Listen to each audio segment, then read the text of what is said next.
C'est parti pour la troisième partie de ce tutoriel qui j'espère vous plaira.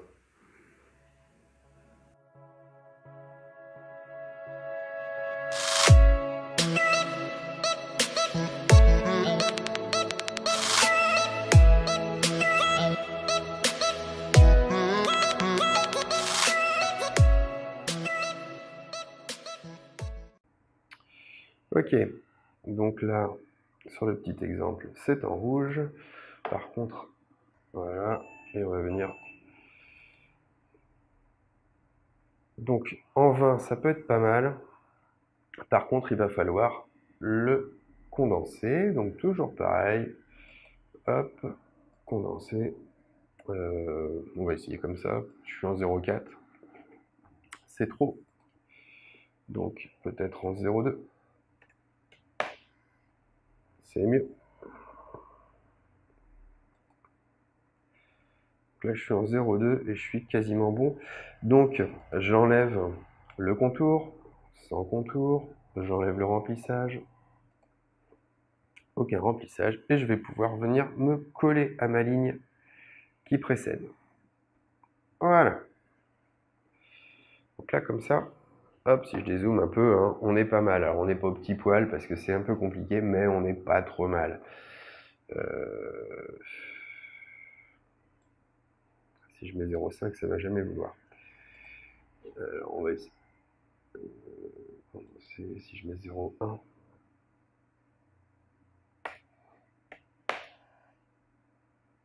Ouais, je dépasse un peu ce coup-là, mais bon, c'est mieux. Je dépasse un peu, mais c'est mieux. Ok, donc maintenant, il ne nous reste plus qu'à venir insérer ici. Hop, je dézoome un petit peu dans le bas de mon invitation. Alors ça ne me va pas. Pouf, on va monter ça. Voilà. Et on va aussi venir monter ça. Voilà, on est un peu mieux là, comme ça. Clac. Bien, on va venir insérer en bas une image. Alors, il y a plein de solutions, hein. Soit vous insérez déjà une image rectangle et vous avez juste à travailler votre image. Moi, juste pour le fun, on peut venir insérer une image à l'intérieur d'une forme pour pouvoir donner une forme un peu particulière à cette image. Voilà, donc après, c'est au choix. Allez, on va essayer de faire une forme un petit peu particulière. Donc, pour ça, je vais avoir besoin de guides. C'est pour ça que je vais venir tracer une première forme ici, comme ça. Simplement qui va me servir de guide. Et ensuite, une seconde forme, par exemple, par-dessus. Voilà. Comme ça. Voilà, il faut juste qu'elle soit à peu près centrée. On a l'air pas mal. Bien. Et donc maintenant, je vais tout simplement utiliser les angles de ces deux formes pour en créer une autre. Donc, je retourne à nouveau dans Forme. Et ensuite, bien évidemment, je vais venir supprimer mes deux premières formes. Et je choisis ici Forme libre. Et je vais tout simplement positionner mon curseur dans les angles. Je clique. Je retourne ici, je positionne mon curseur sur le sommet. Je clique. Je clique. Parce que voilà, c'est pourtant une forme qui n'est pas très compliquée, mais faire ça à main levée, vous pouvez toujours essayer. Vous n'y arriverez pas. Et voilà. Donc là, j'ai une forme qui est à peu près symétrique. Je peux supprimer ce qui m'a servi de guide. Et voilà. Bien. Donc maintenant, je vais venir m'amuser à insérer une image à l'intérieur de cette forme-là. Alors je crois que pour le modèle, je ne vais pas utiliser du tout la même forme, mais c'est pas grave. Donc on double-clique dessus et on va aller dans remplissage et on va faire image. Si vous cliquez ici, soit vous pouvez directement aller faire une recherche d'image sur internet, soit vous pouvez aller venir parcourir votre ordinateur pour trouver une image. Bon, moi ce que je vais faire, c'est que je vais aller trouver une image hop, voilà, sur mon bureau. Voilà.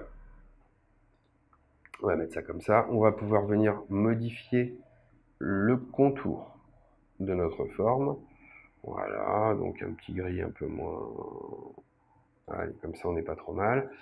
Alors il se trouve que moi mon image n'est pas en couleur, mais si mon image avait été en couleur, hein, vous venez de double-cliquer, je vais vous montrer avec une image en couleur, comme ça au moins. Alors, en remplissage, je vais choisir une autre image. Voilà, juste pour vous montrer comment ça donne si c'est une image en couleur. Image.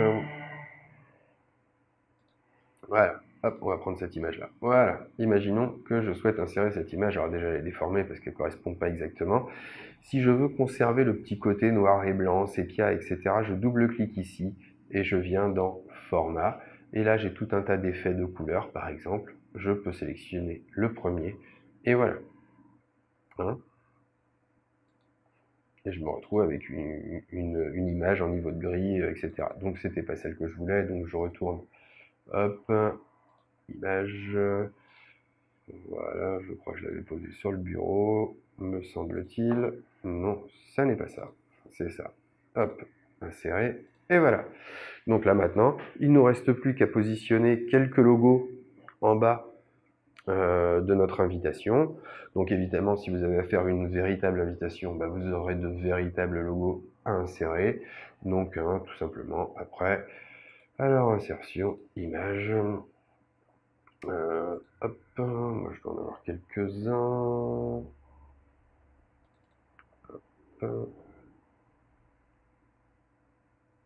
Ok, on va prendre celui-là, il est en PNG. On va dans les options d'habillage et on le fait venir devant. Je sélectionne un coin et je viens réduire mon logo que je viens positionner en bas. Il est encore un peu gros. Voilà. Donc là, l'idée, hein, c'est la même chose, c'est que on a très peu de couleurs. Donc les rares trucs qui sont en couleur, évidemment, ben, ressortent et donnent un petit effet. Je vais aussi venir insérer un autre logo, par exemple, j'en sais rien, moi, une salle de concert, hop, voilà, une salle de concert pas loin de chez moi. Copier l'image, et on revient là, et coller l'image. Elle est passée en dessous, pas de panique. Donc, hop, je sélectionne ici les options d'habillage. Hein. Vous avez vu, habillage devant le texte. Voilà. L'avantage de la mettre devant le texte, c'est que maintenant, je peux en faire ce que je veux. Évidemment, je vais la réduire. Hop, je l'ai mise à l'envers. Voilà. Et je vais venir pouvoir la positionner ici, à peu près alignée. Lui, je vais le baisser. Voilà. Aussi. Voilà.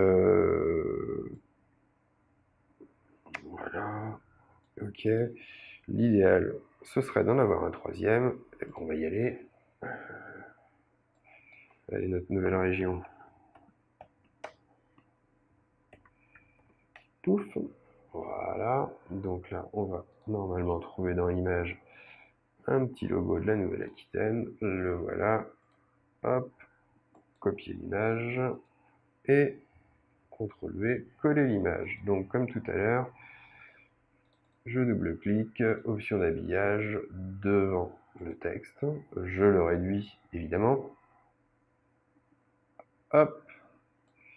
Et je vais venir le positionner comme ceci ici. Voilà. Et voilà. Donc nous avons une invitation qui reste quand même relativement cohérente, sur lesquelles vous avez tout ce qu'il faut. Si vous souhaitez pouvoir l'imprimer facilement en 4 exemplaires par A4, je vous conseille de venir fichier, exporter, créer un PDF. Voilà, donc vous faites OK, pouf. Et donc voilà votre PDF et vous aurez juste à demander à votre imprimante de vous en mettre 4 par A4. Voilà, ben je vous remercie d'avoir suivi ce petit tuto tout simple. Et puis ben je vous dis à très bientôt.